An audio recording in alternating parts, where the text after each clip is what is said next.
When we found out that there were 2 competitors in women's boxing that had been disqualified from last year's world championships for failing gender eligibility requirements because they were deemed to have XY chromosomes, it started an absolute shit show, and rightly so. Because at this year's Woke Olympics, there's been a lot of things that have rubbed people the wrong way, but there's almost nothing worse than seeing someone who is biologically male, has XY chromosomes, male DNA, in a ring hitting an actual woman.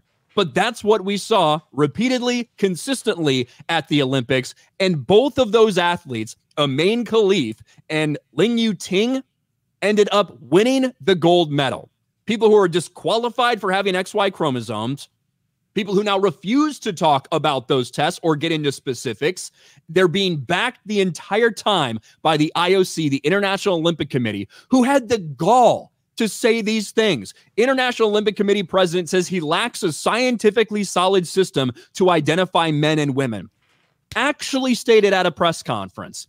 And now you have these athletes who, this is not a transgender situation where they live life as a man and then all of a sudden decided to become a woman, cut their dick off. It's not what's happening. It's a different case. It's one of those rare instances in both of them of differences in sexual development, where even though when you're born, it might look from all appearances like you are a woman, you might have been raised as a girl, all of these things. In actuality, they have male DNA. They go through male puberty. They have elevated testosterone levels.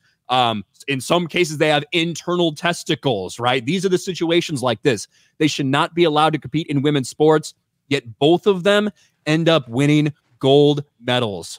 Lin Yu Ting and Amain Khalif both win the gold. It is pretty disgusting and disturbing shit to witness.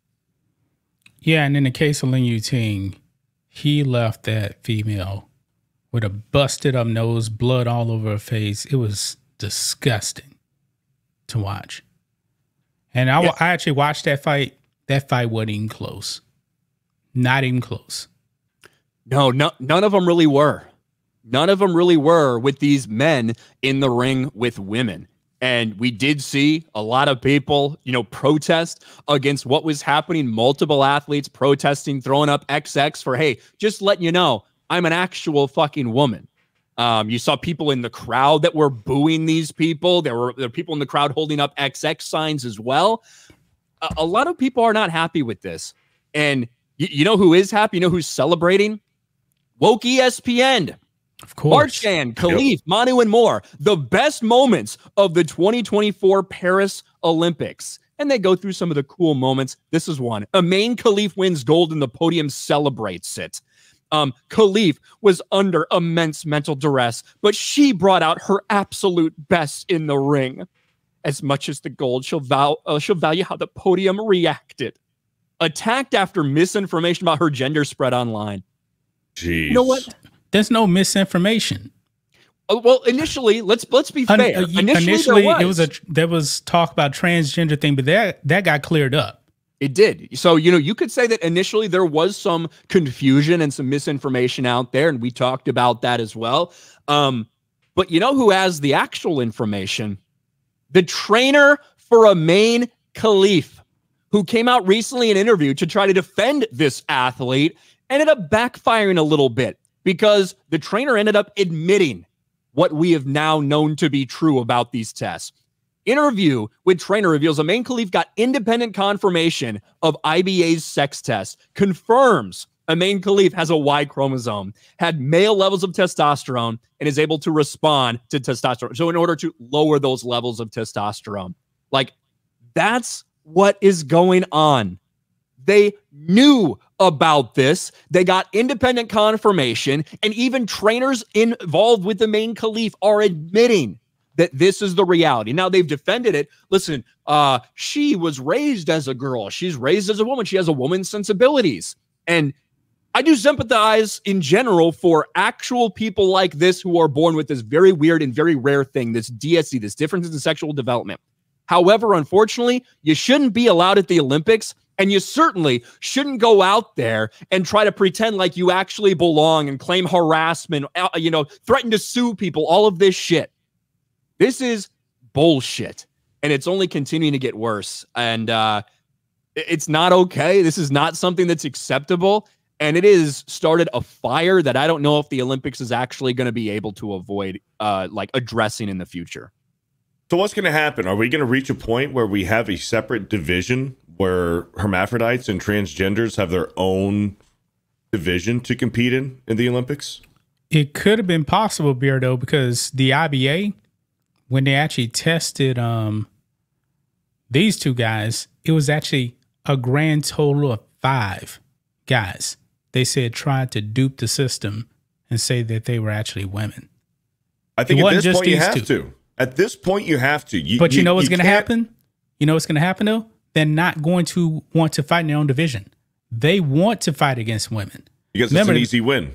It's an easy win. Yeah. Because what sport was it that actually tried to have a, I know it's saying transgender situation, but they tried to have like a transgender category. It was like an open category. Open category. Right? There you go. 0 people signed up for it. I think you're going to have to. At this point, you're going to have to force these people, or else they can't compete. Like this is a clear disadvantage that their opponents are against. Like you're going to have this open category where you have the transgenders and the hermaphrodites, people like this that have both chromosomes. That there's no way to go about this, or else it's just completely unfair, and these people are just going to run away with it every single time. And the reality is, this is, I'll reiterate, this is different than a transgender athlete situation where somebody has lived their entire life as a dude, like Will Thomas style, all of a sudden decides to pretend that they're a woman and like competes and joins with women. I do have sympathy for these very rare cases out there of these people that in some cases might have multiple different sex organs. They might not have even known until much later in their life that this thing was actually a reality. I have sympathy for that to some extent. But the bottom line is they shouldn't be competing with women. If you have XY chromosomes, you should not be competing with women. Bottom line, it's very simple. And I could have had more sympathy for these people, but they went out and played victim. Amain Khalif went out and played victim and cried harassment, cried bullying, and refused to answer questions about the failed gender test because Amain Khalif knows that what the IBA said is true. They were offered the ability to appeal these things. The IBA offered to pay for all the money that they would need to appeal these things. They didn't do it. They didn't appeal the decisions because they knew the truth. And the IOC doesn't do the same tests that the IBA does. And International Olympic Committee has been covering for them, and it's truly disgusting. And when you look at some of these pictures of Khalif, like you just look at their shoulders, the amount of androgen in their shoulders, that's where you can tell like the definition, it's not ladylike. It's not a woman's sensibility. Yeah. Absolutely not. Same thing with Lin Yuting, man.